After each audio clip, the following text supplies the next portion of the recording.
seni, söyleyemedim. Düşlerde sevdim seni, söyleyemedim.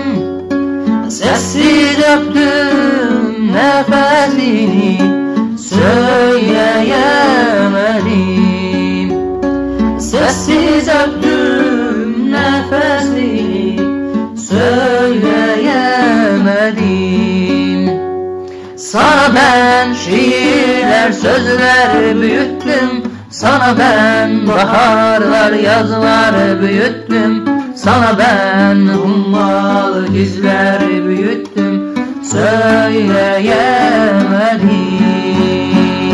Sana ben baharlar, yazlar büyüttüm. Sana ben şiirler, sözler büyüttüm. Sana ben hummalı gizler büyüttüm. Söyleyemedim.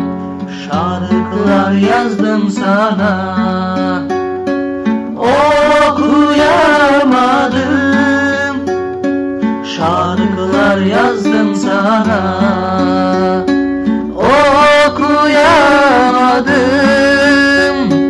Hep yanındaydım oysa dokunamadım.